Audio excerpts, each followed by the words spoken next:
Sachidanandam Paramashivoham Kevalam Jnanamurtim Dvandvaditam Gaganasadrisam Tattvamasyadirlakshyam Ekam Nityam Vimalamachalam Sarvadi Sakshibhutam Bhavaditam Trigunarahitam Sadgurum Tam Namami.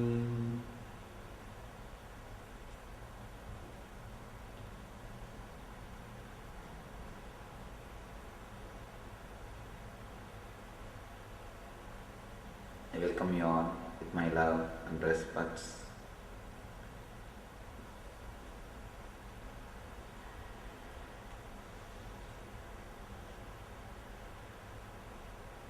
Rites and rituals, an updated understanding.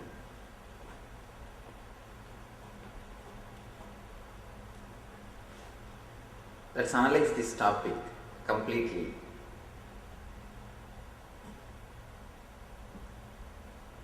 Let's look deep into the roots of rituals, why rituals are created.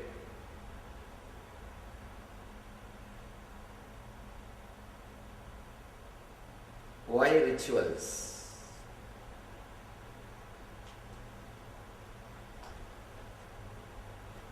In ancient time, meditation techniques which are used by masters to feel the divine connection within themselves. In course of time, when the meaning is lost, if the idea or concept behind, if the philosophy behind the ritual, if it is not transmitted to the next generation, if only the action is transmitted, not the philosophy is transmitted, then those meditation techniques became rituals. Understand? When the philosophy behind the ritual is not transmitted, only the action, the physical action is transmitted, then meditation techniques became ritual. When you do it with understanding of the philosophy behind and full of heart, any ritual can become meditation technique. When you do without understanding and without your consciousness, awareness, even meditation technique will become one more ritual. There is no difference between meditation technique and ritual except your interest in it, that's all. With your interest, any ritual can become meditation technique. It can directly connect you with the cosmic energy. It can put you online or in tune with the ultimate energy. There are so many different kinds of rites and rituals. I think our religion has got at least few millions of rituals. Please understand, not few thousands or not few lakhs. Few millions of rituals. So many thousands of mudras. So many thousands of types of homa, so many thousands of types of pujas, millions of rituals. I was telling you the other day how we worship all the 5 elements.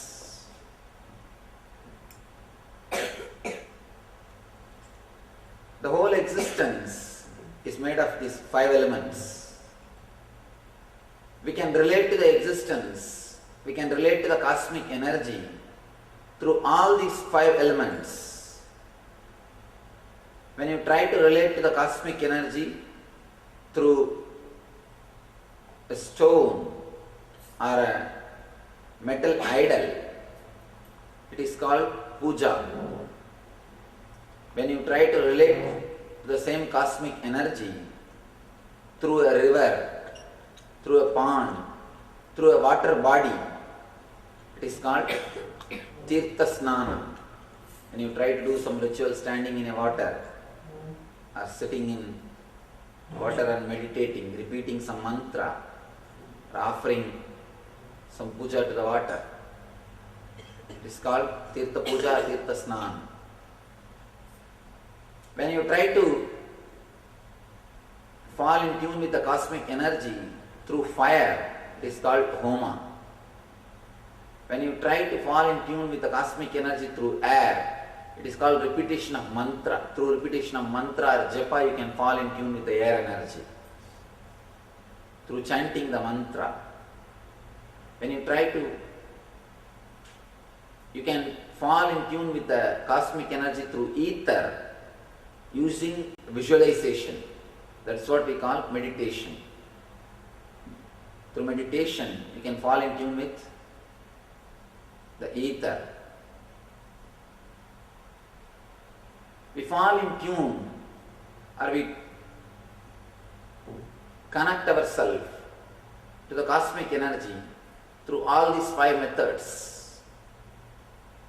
Mainly,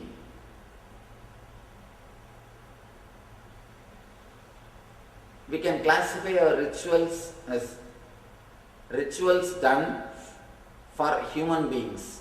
When you take birth, when you are given a new name, when you marry, when you are given food first time, they call it annaprasna, or when you are given the food. The rituals done for human beings, when you die, these are one set of rituals.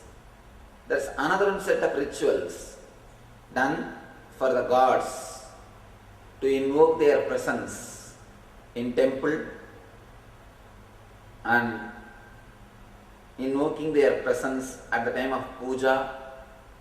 There are so many things.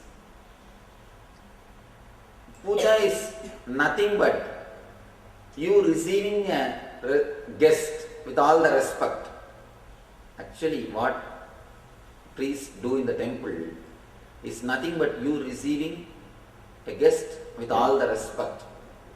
When a guest comes to your house, very elderly, who is supposed to be respected, you receive that person, give him a chair and give water to wash his feet or wash his hands. You are asking, you want to use the bathroom? Giving him the chair is only asanam samarpayami. Priest will give the seat. You ask him, do you want to use the bathroom? You want towel? That's what they say, bhadyam samarpayami. They offer the water to wash the feet. And then you are, of course, when a person comes, you offer flowers, you offer little flowers as a respect. They give argyam samarpayami, the flowers are offered. Then naturally you arrange for his bath and comfortable stay. That's what we say, snanam samarpayami.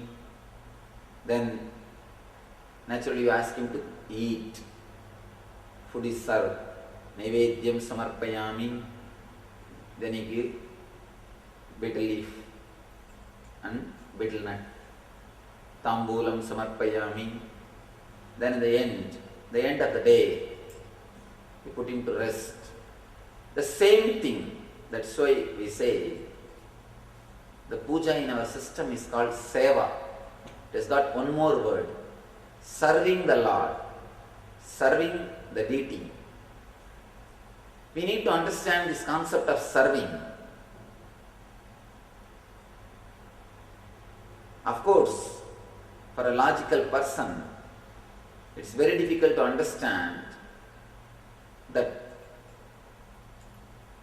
energy can be alive in one stone and continuously, day in and day out, you can serve that energy. All these things are very difficult to understand. But I have seen people really feeling, not only feeling, expressing that feeling in the physical world, in physical form. Ramakrishna, when he used to do puja, he says, sometimes I used to think whether really Devi is accepting my puja or I am just wasting my time. I used to suspect whether she is really alive here or I am just sitting and wasting my time. He says, I used to take a thread out of my cloth and keep near her nose to see whether she is breathing or not. Whether she is breathing or not. And of course, Ramakrishna achieved the peak, achieved the ultimate experience just through rituals. Let me tell you this one incident. If at all you get a chance, you must go to Calcutta and see the Kali temple in which he was doing puja. And don't miss, of course, you will be allowed very near. In North Indian temples, you can go very near the deity. You can touch almost in all the temples. Here you can't touch because they have covered the deity with gold and silver. That's the reason you can't touch a lot of gold jewelries and silver jewelries. But you can go very near. Almost you can go near 1 or 2 feet.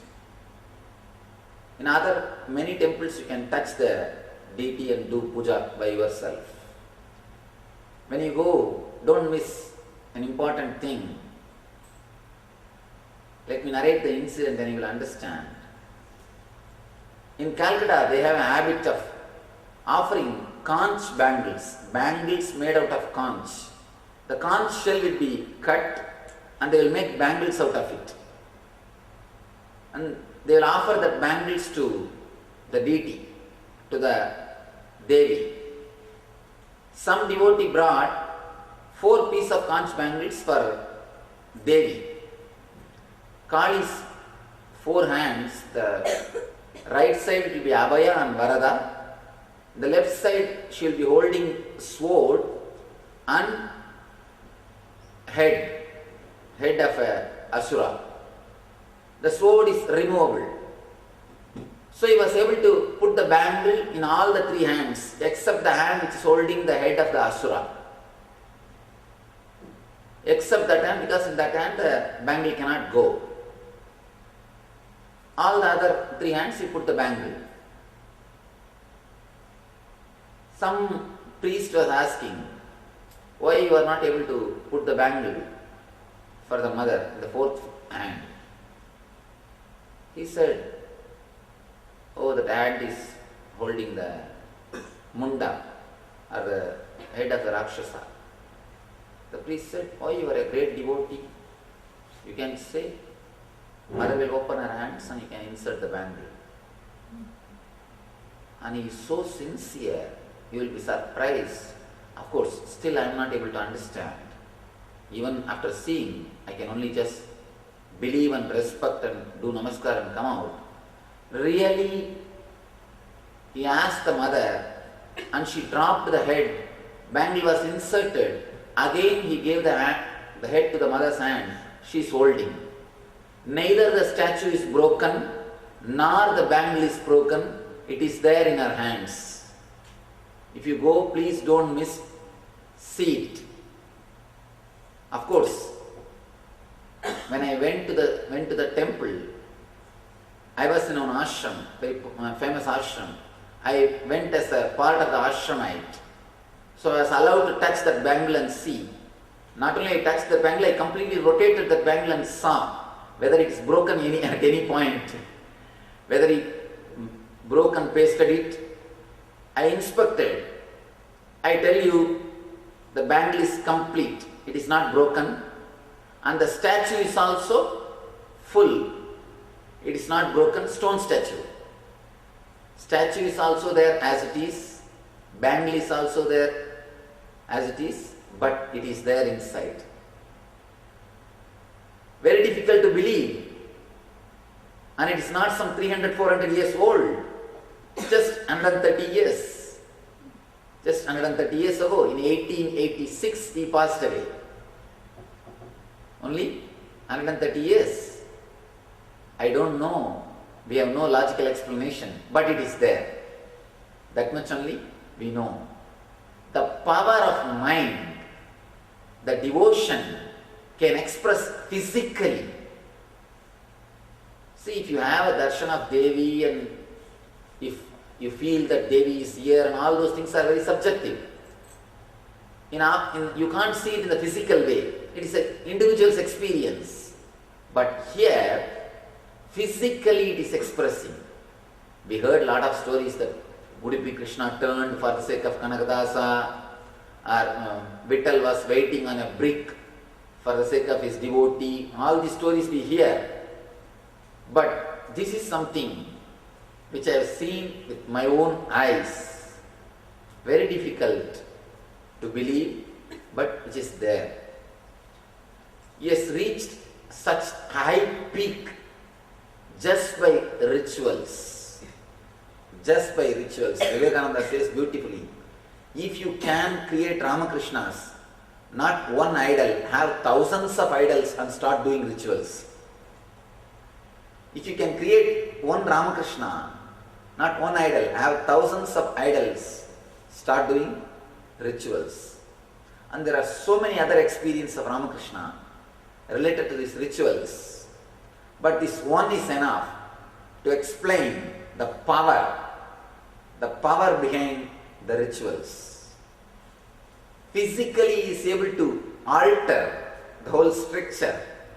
Physically he is able to command the Murti or the deity out of his devotion, out of his power. It's only one incident. There are so many other incidents which you can say. Once he requested a nearby hibiscus plant to give hibiscus in both colors. From same branch, 2 different color hibiscus came up for the sake of puja. So like this, so many incidents, he was just able to command the power of meditation or the power of mind. When we intensely do the rituals, we completely fall in tune with that deity, with that energy, with that murti. She just listens to you. The vigraha, the murti, just listens to you. Of course, there are incidents about Madurai. One great enlightened master came and was staying in Madurai. The Madurai temple has got beautiful elephants, 8 big stone elephants in the Garbha Mandir. Actually, the story goes, the 8 big elephants are holding the Garbha Mandir of the Madurai temple. So, Nawab, he comes and makes fun of these statues. What is this? Elephants are standing here unnecessarily. He just makes some comment. Then the master says, don't think they are stones, they are living elephants. They are here to serve Chokanada. This Nawab laughs. What are you talking? Then this enlightened master, he gives sugar can and the elephant eats. The story says the elephants eat the sugar can. Of course, this all story, we don't know how much they are true or whether they are fact or truth. We don't know about all these things. But this one thing, I myself have seen the bangle, unbroken bangle in the hands of Devi. All our puja is nothing but receiving and respecting and serving. That's why we say seva, serving. And Ramakrishna says, when I fan the mother, I feel that she is experiencing the cool air. I could see very clearly she is experiencing the cool air. And I could see very clearly she is adjusting her sari. He says, I can see she is adjusting her sari. So many beautiful experiences. All the rituals done to the gods one side. The other side, rituals are the rites done for human beings. Especially the Pitrudarpana. I think that is one of the important ritual. This Pitrudarpana is done to give a beautiful farewell or to release the soul from the bondages. When a person dies, let me describe the whole scene, what happens. First, his soul leaves the physical body, then it moves to the subtle body. They call it Sukshma Sarira. In Sukshma Sarira, it stays for a few kshanas. When I say kshana, I don't mean second. In Vedas, we don't calculate time chronologically, we calculate it psychologically. Kshana means gap between one thought and the other thought. If you have lived peaceful life, your kshana can be even 100 years. Your one kshana can be 100 years. If you have lived a restless life, your kshana is not even microsecond, less than microsecond. That is why they say a person who lived a peaceful life will have a peaceful death. Because you will be allowed to stay only for 3 kshanas in your subtle body. The 3 kshana will be decided based on your life, how you lived your life, how long you can manage without having thoughts. Kshana means gap between one thought and the other thought. In our system, we measure time in a totally different way. You need to understand this time concept also. For example, if you are sitting with a friend whom you like very much or you love, you feel in tune, even if 4 or 5 hours pass, even if 4 or 5 hours are over, you will not even know. Suddenly you realize, oh, 4 or 5 hours are over. I don't know how the time passed. If you are sitting with a person who is boring and torturing you, after every 10 minutes you tend to see the watch. You see what's happening, why he is not leaving. So actually time is more psychological. It is not chronological. Here, if you are in the state of bliss, if you are here and now, you will not know how time passes. If you are restless, if you are continuously moving from past to the future, future to past, time will never move for you. That is why we say, for us 1 full year is 1 day for Devatas. Because they are in higher consciousness. The number of thoughts is less for them.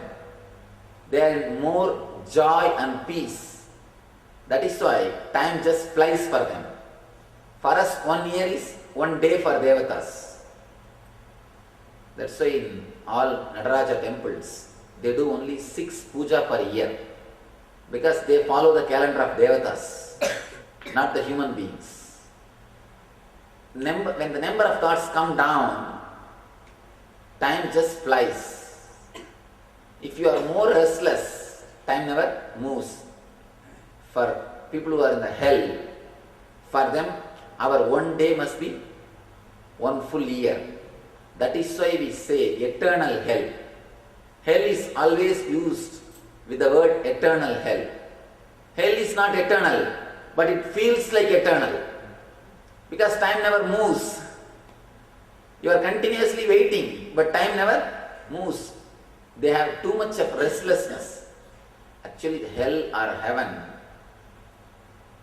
is only based on your mind. If you have less number of thoughts, you are in heaven already. If you are too much restless, if you have too many number of thoughts, you are in hell already. It's not that you go there, you carry with you. Be very clear, we don't go to hell or heaven, we just carry our hell or heaven with us. Wherever we go, we carry our tent, open it and just stay. Same way, we carry it with ourselves. When a person dies, he stays in his Sukshma Sarira for 3 kshana. If we have lived a restless life, we will stay only 3 microseconds. In 3 microseconds, we will not have time to choose about our next birth. We will just choose in a very opposite way. Just whatever comes to our thought, just like that we will choose. If we have lived a peaceful life, we will have time to look into our complete samskara structure. We will be able to see how we lived this whole life. And one more thing, the moment you leave the body, you will have the capacity or the energy to see your complete life, how you lived. You will be able to have a complete overview of your 60, 70 years of life. If you have lived peaceful life, if you are leaving the body peacefully, you will be able to see the whole structure. You will be able to see the whole life. Then you can decide whether to take human body or whether to stay without body or whether to become enlightened and relax, liberate yourself, or whether to take any other type of janma. You will be able to choose because you have freedom.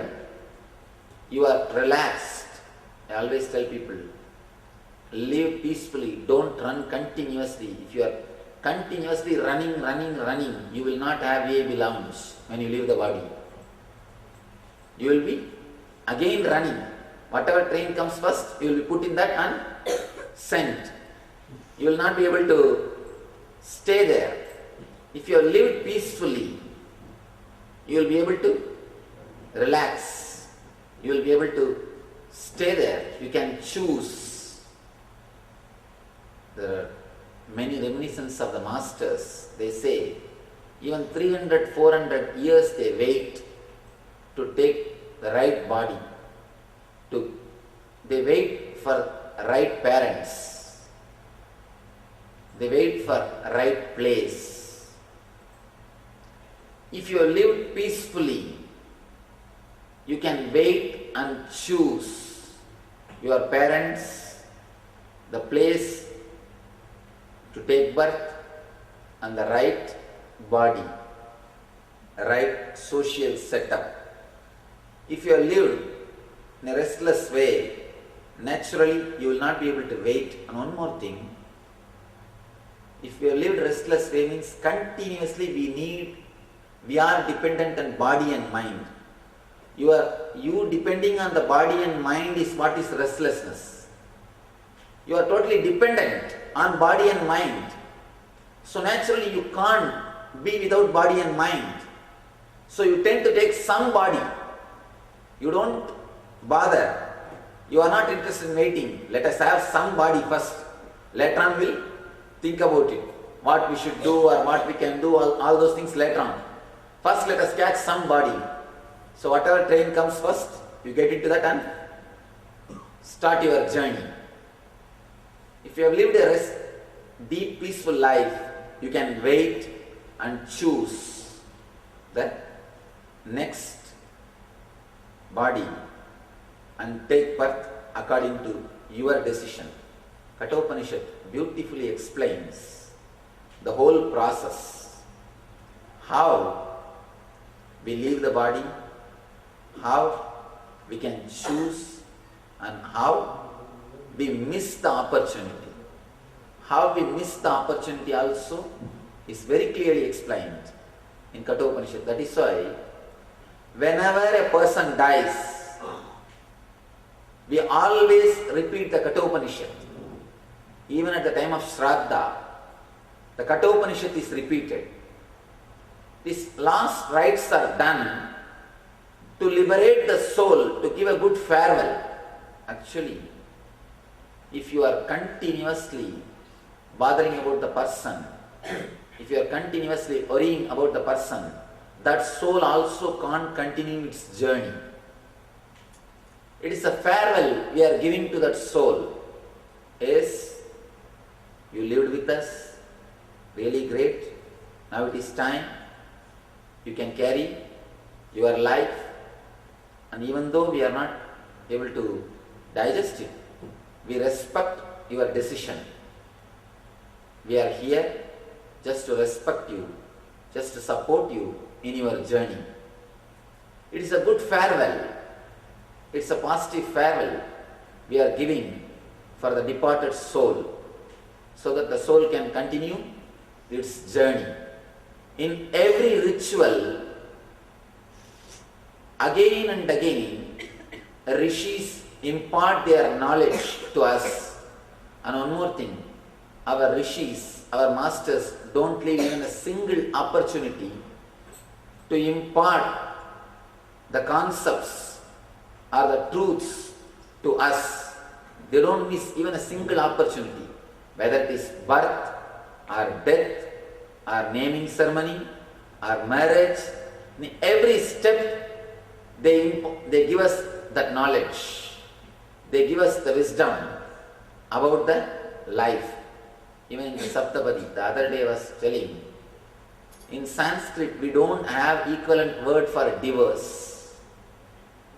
We don't have word for divorce because the very concept divorce is not existent. It is not there in our system. In Saptapadi, when you take the vows till the end, till the death, you decide to be together. You can separate yourself only if you take sannyas. There is only two chances, either death or sannyas. No other way, no other permission or no other possibility that you can separate yourself. There is one more beautiful sloka. At the time of marriage, they repeat. Of course, I don't know. In some customs, they use this, all the mantras. In some customs, we have different tradition. But in the Vedic system, they use this mantra. They bless. It's actually a sloka from Tantra Shastra. They say, the 11th year, in the end of the 11th year, let you become mother of him.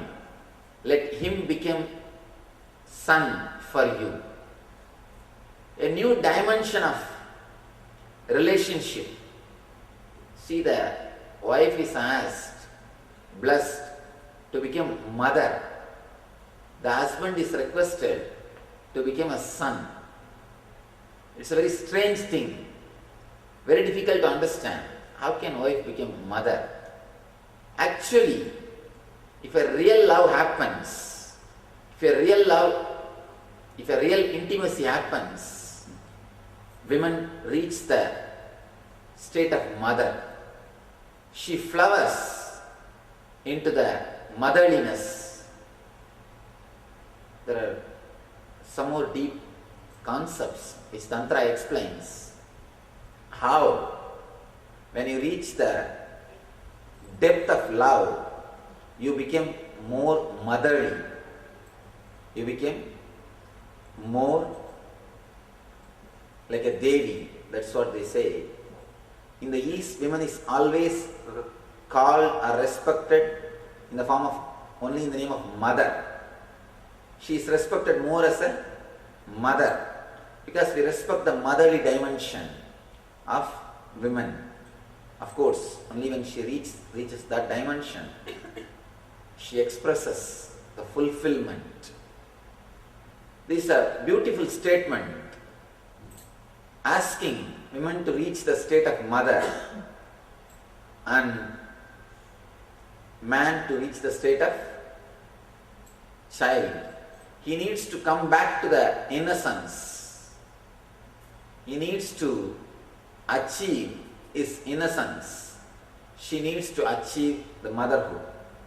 That is the purpose of the whole marriage system. Of course, let me explain the Gurukula system, how the whole thing starts. At the age of 7, we are initiated with Gayatri Mantra. Between 7 to 14, we have to continuously practice that mantra. By 14, if you achieve the first experience, first conscious experience or divine experience, you will be asked to study Brahma Sutra, means training for sannyas, training for spiritual life. If you have not achieved the first divine experience, then you will be asked to study between 14 to 21 the Kama Sutra.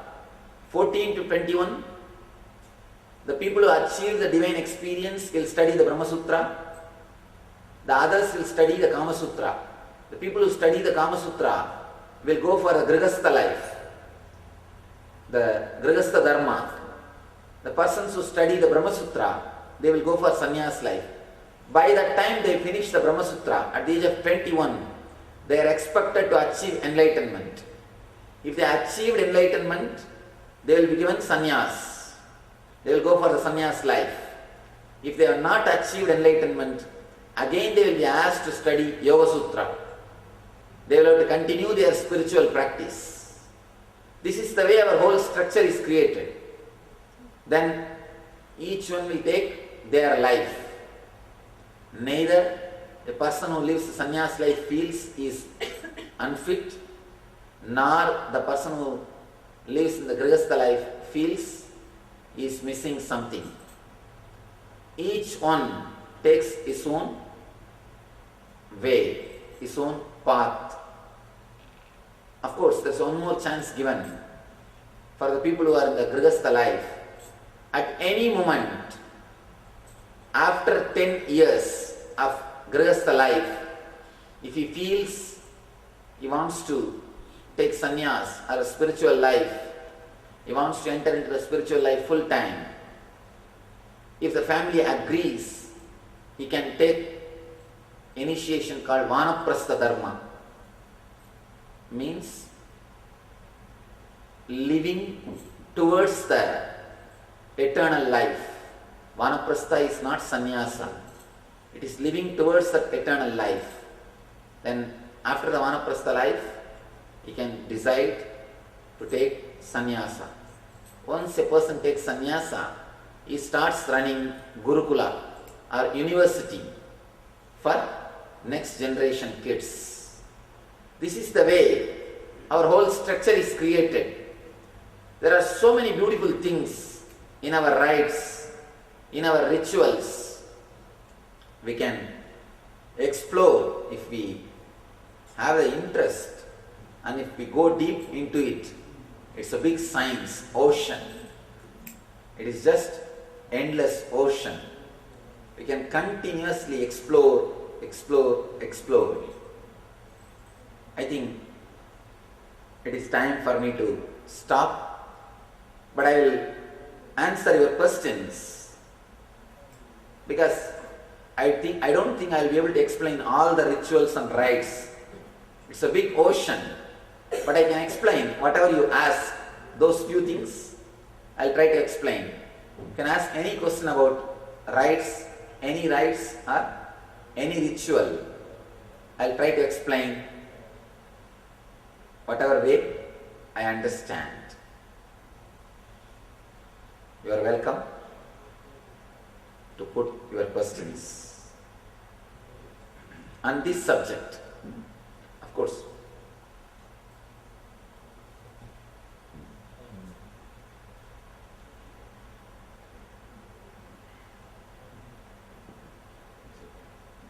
You can use the mic, it's not okay.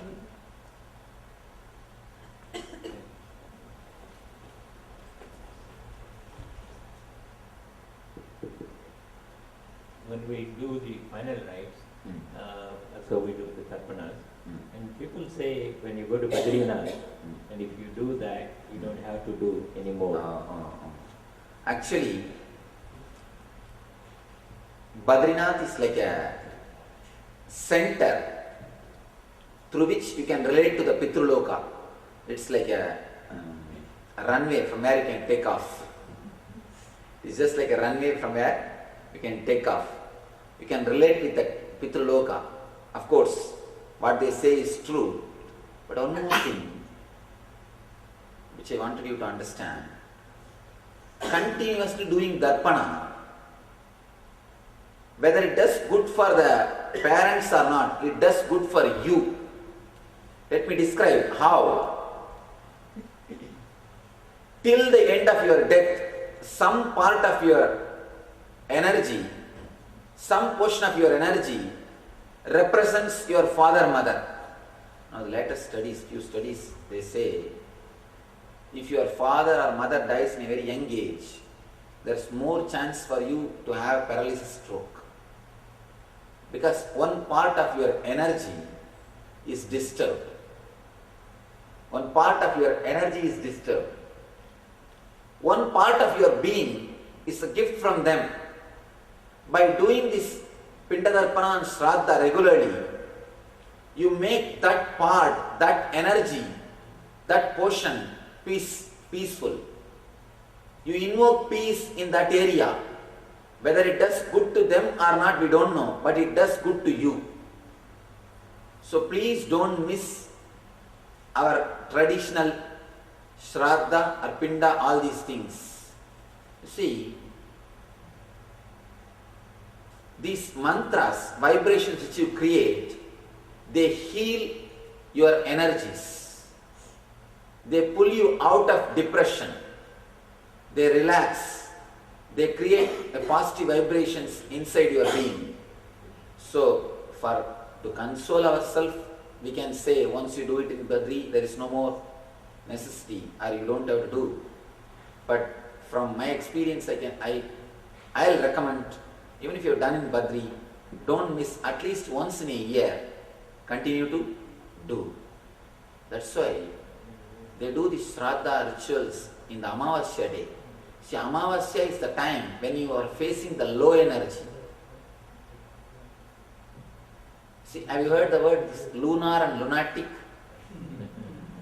Why people are called lunatic, People whose mind goes up or low along with the lunar is called lunatic. See, when in Purnima and Amavasya days you can see the ocean will have big waves, especially in Purnima days, because of the moon rays. Of course, there are a lot of scientific explanation. According to our system, they say that the moon creates an energy in which the salt water is aggravated. If you see, your body is filled 80% with salt water. When that salt water is aggravated, this salt water is also aggravated. That is why people who are this half mad and all these people, they feel aggravated in Amavasya and Purnima days. Even very funny way we will say in the house, I think today Amavasya, that's why too much of sound in the house. Today is Purnima, that's why too much of noise in the house. People who are having the problem of depression, they feel the depression in Amavasya and Purnima day. Some way, moon is associated with our mental setup. People whose mind goes up or low along with lunar is called lunatic. In Amavasya days, naturally you will be in the low energy. That's why you are asked to do the rituals, the Shraddha and Darpana and all those things, so that you can create little peace inside your being. You can pull yourself out of the depression. So better to continue these rituals. Don't drop. At least repeat those mantras.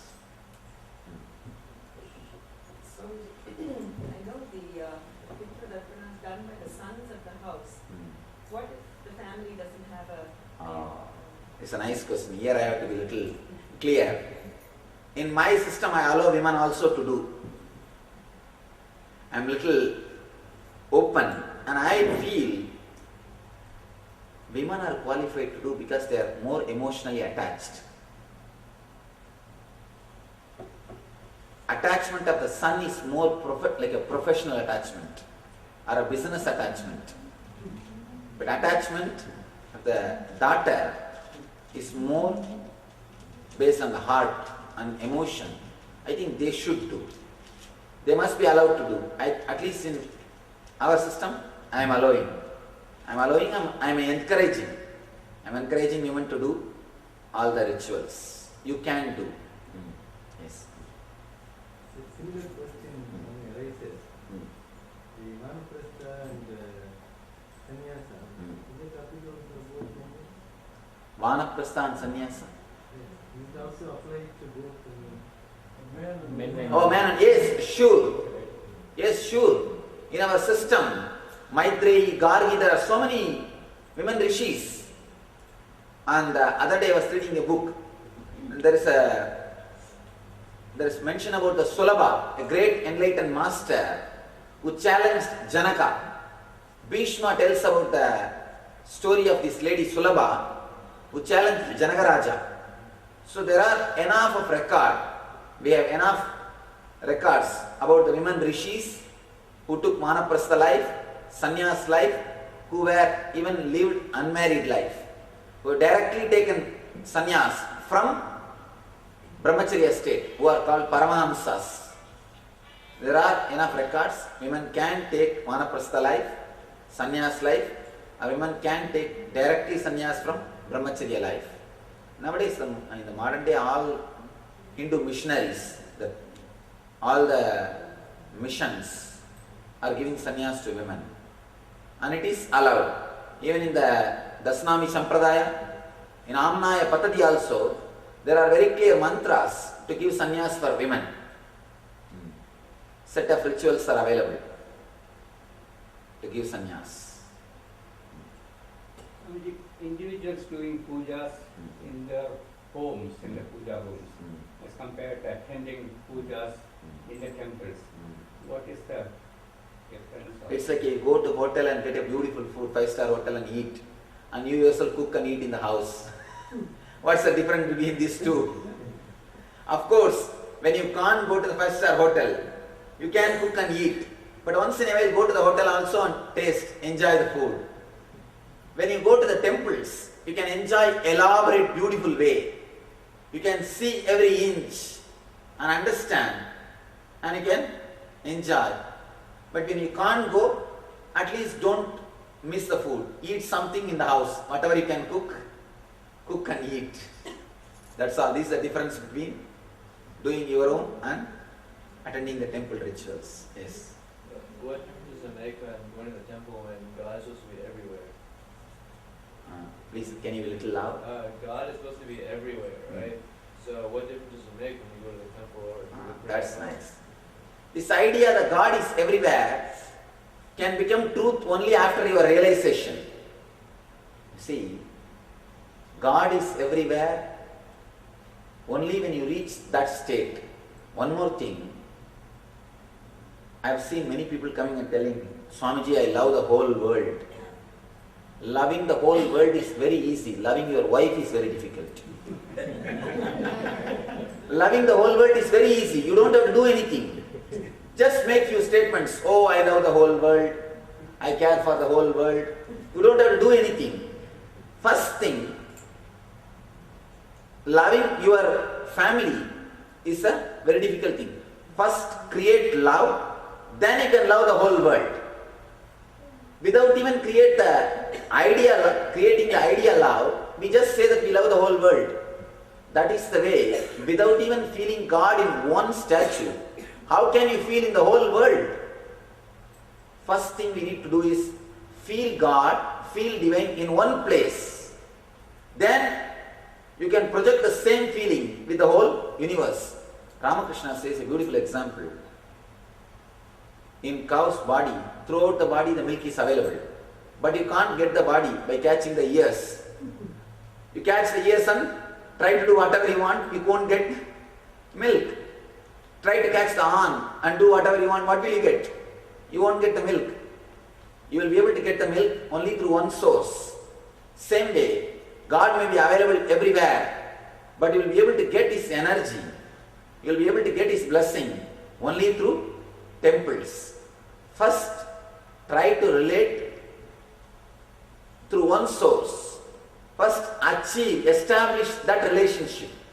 Then you will be able to project the same feeling, same relationship with the whole world. If you don't relate even with one statue, how will you be able to relate with the whole world? So please understand, God is everywhere is only concept, ultimate truth. It is not the relative truth. There are two kinds of truths, absolute truth and relative truth. As on now, you can't experience the absolute truth. Start with these simple things, then you will be able to experience the absolute truth. But till you experience the absolute truth, you can't use the absolute truth to escape from your duties. I've seen many people, they use all these big words just to satisfy their life or just to satisfy their mind, just to justify what they are doing. We use these big truths, what for? To justify what we are doing. So please understand, start relating first with the temples, then you will be able to relate the God who is existing everywhere. Yes. In this world, Swamiji, rituals are done mostly for material prosperity. That's one good way to start, probably asking God for what you want. But is that it's a nice thing. To spiritual growth? Is that First thing, Ramakrishna says beautifully, he says, where else you can go even for that? Asking God for material benefit is not wrong. It's okay. But stopping there itself is seriously wrong. Starting your devotion in a Kamya way, Kamya Bhakti, is nothing wrong. But just stopping there itself is something seriously wrong. That's what I always tell people. When you start praying, your religion starts. But when you start giving your gratitude, your spirituality starts. With prayer, your religion starts. With gratitude, your spirituality starts. After some time, you should feel how much He has given you. You should start feeling the gratitude. One more thing, asking is nothing wrong, but forcing is something wrong. See, why do you pray? Because you believe God has got Shakti to give what you want. That's perfectly alright. But sometimes we force, I want this, you have to do. Why do we force? We believe that He has got Shakti to give what we want, but we don't believe He has got Buddhi also to give when He wants, when it should be given. We believe He has got Shakti, but we don't believe He has got Buddhi. That is where the problem starts. When you believe He has got Shakti, you start praying. When you believe He has got Buddhi also, you surrender. The real surrender starts. You reach the peak of devotion. You reach the level of gratitude. So, of course, it is good to start, it's a good way to start as a Kamya Bhakti, but that is not the way to end. That's not the place to stop. I have a question. You talked about the journey of the soul after death and the various phases that it goes through. Isn't this the same thing that happens during meditation? Because we hear about the transmigration of souls. Not only at the time of meditation, At the time of sannyas also same thing happens.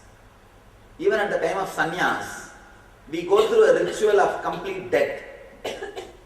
You will be asked to drop your past name, everything related to past. You have to live 3 nights and day without taking food, just like a ghost, to lose your identity. To lose your identity, you will be asked to live in smashana for 3 days without taking any food. You have to only eat through smell, eat through nose. You can smell, that's all. You can't eat. Then after that, you will be given a new name, new form or a new meditation technique. Then this kavyastra, all the next rituals will be done. At the time of death, at the time of meditation, at the time of sannyas, all the 3 times you undergo the same, you go through the same path. You undergo the same transformation. In meditation also, practically you die. Meditation is nothing but new birth. You take a new birth, that's what. See, the mother carries you in Bhugarbha. Teacher carries you in a Hridgarbha. He teaches you all the culture, art, dance or anything. He carries you in the Hridgarbha. Master carries you in the Jnanagarbha and gives you the birth of spiritual realization. So you undergo 3 different ways. First thing Bhugarbha, the next is Hridgarbha, third is Jnanagarbha. So the meditation is Jnanagarbha. You really take new birth. You are no more same old person. When I was in Bangalore, I learned the Vayusati, and I asked my Acharya if Can you be a little loud? Because the accent. I learned the Vayusati in Bangalore, and I asked the Acharya if women can learn this as well. Can you translate?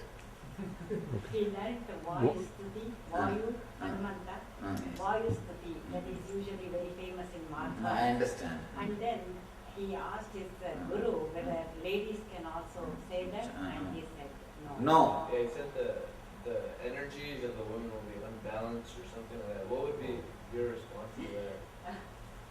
I don't know. I have to. But I don't. One thing I can be sure. Surely the energy of women cannot be imbalanced by a mantra. Surely I don't think it will happen. I don't know for what reason he made this comment. What for he told this, that I don't know. But I can be sure all mantras can be chanted, used by everybody. And you see one thing, mantras comes out of the experience of the rishis. In that experience state, there is no male or female. It's pure consciousness. It comes from consciousness. Directly it will work on consciousness. So the body is nowhere related to these mantras. The seed by itself has got its own power. But when it is processed in some agriculture university, it grows very quickly. So when a master gives, it's a process in the agriculture university. It will surely grow. The power is more, that's all. But if you don't have the master also, it's okay. The very mantra can do miracles on your being, on your consciousness. So Vijay, what is the difference between chanting the Gayatri just by itself and doing it with the water, chanting it with the water? What's the difference? These are all different kinds of rituals, different ways of repeating. Some people will chant with water, some people will chant with a fire by doing homa, different methods. You can do it in any way, but you need to repeat, that's all. That's the important thing. You need to repeat. Repeat the mantra, that's enough. Nothing else is necessary. What is the significance of Shaligrama Puja? There are special stones which hold energy and radiate it for a long time. It's like a batteries. See, whenever you need, when you don't get the electricity, you use a battery in place of electricity. Same way, when you are not able to go to temple, when you are not able to visit the energy centers, you can use these batteries in your house to recharge yourself. They are actually techniques, methods to recharge yourself. They are called healing stones, the Saligrama and this Banalinga. All these things are healing stones. They hold energy and radiate for a long time. I have seen many times, especially these stones which are available in the Omkareshwar. They call it Banalinga. If you have knee pain or headache, back pain, just keep that stone for 2-3 minutes. Just the pain will be taken out. I have experimented with hundreds of cases, not once or twice. I brought a lot of stones from there to our ashram. I used to give it to people. Just keep that stone, that Banalinga, the Omkareshwar stones, the stones which are available in the Omkareshwar river, Narmada river. Just keep that stone on the pain area for 2-3 minutes. Simply the pain is taken out. Even arthritis, so many arthritis have been healed. Of course, I don't know the mystery behind it, but it does. I don't know how to explain, but one thing is sure, it works. That much only I can say it works. So these stones, somehow they fill and they are filled with energy. Maybe because they are continuously flowing in the river, some reason they are filled with energy. When they are filled with energy, you can use them to heal yourself or to relate with the higher energy. That's the reason we worship Salagrama or all these Banalinga, all these things. From different rivers we get the stones and worship. The other day I was talking to you about the messages from water. Did you hear that? How the water responds to the sacred words. If you understand that experiment, one scientist did a beautiful research. He kept 10 different glasses of water, same type of water, same type of glasses in 10 different rooms. He will go to one room and use beautiful words, nice words, like peace, silence, bliss, all these words, and he will create that type of waves. He will go to the next room and shout terrorism, violence, war, this type of words. He will go to the third room and chant some sloka from Dhammapada. Like this he does. Then he freezes that water and photographs through microscope. There is a beautiful movie released, the What the Bleep Do We Know. In that movie, they beautifully describe the whole scene, the whole research they have described. And he says the amazing findings, he is able to get the amazing results. The water with which he related very positively shows like a diamond pictures. The water with which he related negatively shows like a devil. The water with which he related with Dhammapada, that shows like a Buddhist temple. The pictures like Buddhist temple appears. It's amazing how water can respond to your energy. Understand, an ordinary doctor, 15 minutes, uses some word and water is responding. Thousands of rishis and sannyasis are standing in the Ganga river and continuously repeating so many mantras. What will happen to that river? By now it's a living energy. What will happen to that stones? That is why they get so much charged. Millions of people standing continuously in that river and chanting some mantra, doing some puja, repeating God's name and offering their prayers. Understand, from Gangotri to Ganga Sagar, every day at least 1 million people are standing in the banks of Ganga and repeating these mantras. Then understand how much the river will be energized. What will be the energy of the stones? Ordinary one doctor's 15-minute chanting of one word can change the water so much. millions of people standing and offering their prayers, what will happen to that river? It will become a living river, energy. That is why you experience that energy in that water, in that stone, in all those things. It can help you to relate with the higher energy. And one more thing, there is British people, when they come from London, the water which they bring in their ship, it will be spoiled. Half the way, by the time they come half the way, it will be spoiled. But when they go back from Calcutta, the water which they take from Calcutta, it will never be spoiled till they reach London. Even after reaching London, it will not be spoiled. Then they started doing research. How can this happen? Then they understood the Ganga water only they carry when they go from Calcutta. The Ganga water has got beautiful quality of purifying itself continuously. It has got quality, it has got a special energy to purify itself continuously. So, with so much of mantra, so much of worship, not only the river, even the stones have started vibrating with this high energy. That's why I say India is a spiritual incubator. So much of holy vibrations, spiritual vibration, it is a spiritual incubator. See, in the other countries, the whole city is developed, centered, and the university will be the center, and the whole city will be developed. In India, all cities are developed around temples. Go to Madurai, the temple will be the center, and the whole city is developed. In every city in India, cities are developed based on temples. Here, cities are developed based on universities. The whole culture is totally different. Our kids receive the fantasies of Markandeya, Pragalada, Dhruva, Kannappa, all these things. These kids receive the fantasies of Tom and Jerry, Mickey Mouse, complete violence. See, Tom and Jerry is complete violence. And especially these video games.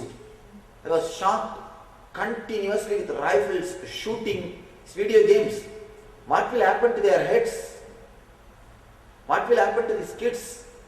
Their whole body, whole blood will be filled with violence, violent thoughts. From the young age, we teach our kids the stories of Nayanmas, the stories of Meera, stories of Andal, stories of this Pragalada, stories of this Markandeya. At least God saved me. In my life, that's what happened. When I was 3, my grandfather used to carry me to the Arunachaleshwara temple. He will show me every pillar and tell the stories of the gods. Still I remember vividly, when I heard the Markandeya story, it made such a deep imprint on me that, what can I say? It actually transformed my whole thinking. Of course, that's why we say Punya Bhumi. Yes. Swami, I've heard that saints are buried and ordinary human beings are cremated. Yes. Why? Our bodies are filled with memories. One thing, if you are filled with positive memory, you will attract positive energy and radiate it. Almost like a satellite, relay center. If you are filled with negative energy, you will attract and radiate negative energy. Enlightened masters, their body, they say in Tamil, Jnanam Vilenda Bhumi, the land in which the wisdom has grown. So when an enlightenment has happened in their body, when a spiritual energy has happened in their body, it can continuously attract spiritual energies and radiate. That's the reason their bodies are buried. Because we need them. We need that energies. Ordinary people, we just want to get rid of them. We first wanted to get rid of them. So first, finish them. Let's get rid of them. That's the reason we burn them and put the ashes in the Ganga. Let them be liberated from the world, let the world be liberated from them. It is good for both. Nice. I think it is time to end the session. The Pradosham function is also there. You all have to go and attend. Let us pray to the ultimate energy, the divine energy, to bless us all with understanding of all these great truths in our life and the experience of eternal bliss. Nithyananda. Thank you.